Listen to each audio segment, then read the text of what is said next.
Buntis po si mama. Buntis si mama mo? Sinong ama? Di ba nakulong si Kuya Michael? Opo. Sinong ama?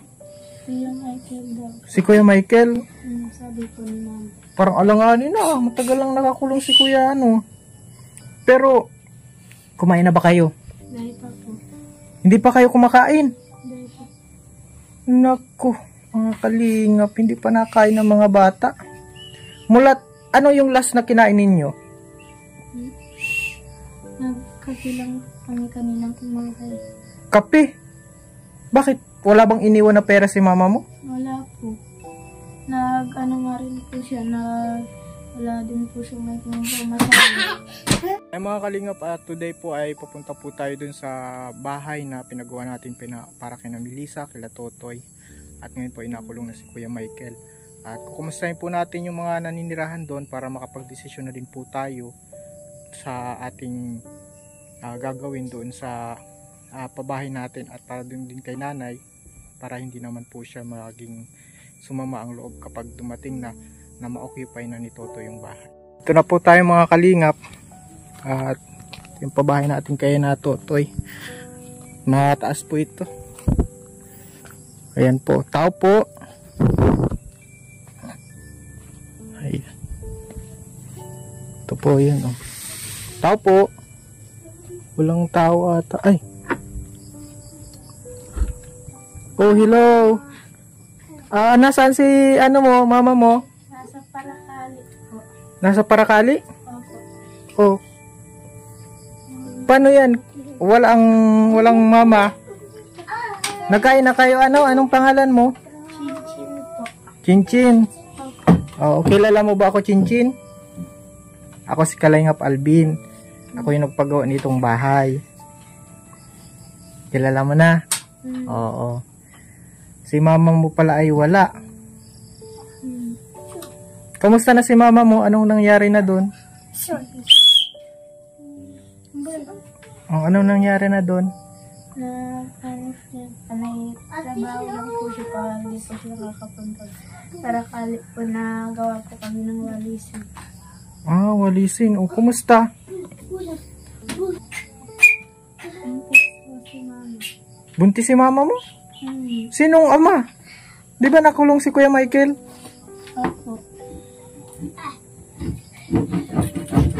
Sinong ama? Kuya Michael daw. Si Kuya Michael? Sabi ko ni mama. Parang alanganin na. Matagal lang nakakulong si Kuya Pero, kumain na ba kayo? Dahil pa po. Hindi pa kayo kumakain? Dahil pa. Naku, mga kalingap. Hindi pa nakain ng mga bata. Mulat, ano yung last na kinain ninyo? Nagkabilang kami kaninang kumahay. Kape? Bakit? Wala bang iniwan na pera si mama mo? Wala po. Nga rin po siya na wala din po siya may kumasabi.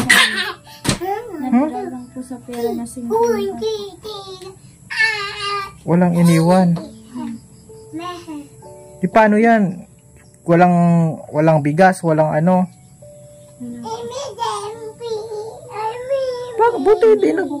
Buti nagre-reklamo yung mga ano lang yung mga kinakain ninyo dito. Kape lang tapos. Pag nandito naman po si mama at pag may pera man po si mama, bakal lang po si mama ng bigas. Oo. Kaso nga, wala si mama mo. Mauwi siya ngayon? Mamaya pa po. Nauwi siya ngayon? Kawan ko po. Buti din nagre-reklamo Bless. Anong pangalan mo? Bless. Gusto ko sanang kausapin si mama mo about dito sa bahay. Kaso wala man si... kamusta ito mga nag-aaral? Hindi na po. Hindi na kayo nag-aaral lahat? Hindi na po. Pinaano kayo ni mama mo? Pinatigil kayo?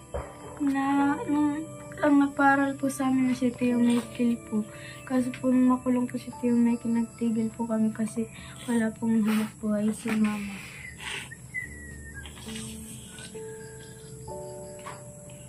Sinong bunso dito? Ito? Opo. Grabe mga kalingap ang kalagayan ni na ano, ng mga batang ito. Di po ina-expect na ganito ang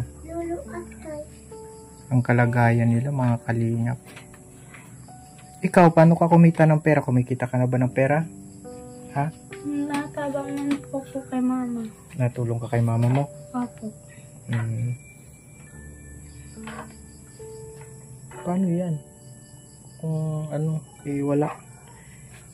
Pwede kayong ano, marunong ka na. Ay, ilang taon ka na ba? 14. Opo.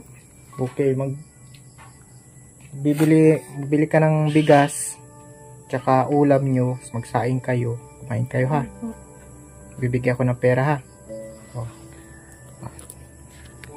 Ito pera, ibili mo ng bigas. Tapos ulam nyo, anong mabibili dyan na ulam? Mga sardinas, mga ano, ha? Sige, ito. Tsaka yung sukli sa inyo na, pagkain nyo yan ha. Opo. Sa inyong lahat yan ha. Opo, salamat po. Sige, bili na kayo. Mga kalingap, itong mga batang ito, mga walang maaasahan ay yan po at bibili po ng bigas na. Ano sabi mo? Baka malaglag ka nini. Solar. Ibig sabihin mo solar. Di may ilaw na kayo, no? At bala ko sana mga kalingap na kausapin si nanay about dito para kung sakaling makakuha siya ng makipag-usapan na wait, nagsasalita si Kuya Alvin ha. Huwag magsigaw ha. At itong mga kalingap, ang gusto ko po kausapin itong naninirahan dito, yung naging asawa ni Kuya Michael na bago. Kasi pagdating ng panahon, pupunta dito si Totoy, sa kanya naman talaga itong pabahay na ito. Kung makuhaan po natin ng mapapakiusapan na lupa na pwedeng pagtirikan ng bahay na light materials para sa mga batang ito, gagawin po natin para matulungan din sila. Kawawa din naman, pero itong bahay na ito ay para kila Totoy. Kawawa din po ito mga kalingap, sobrang kawawa ang mga bata. Grabe po.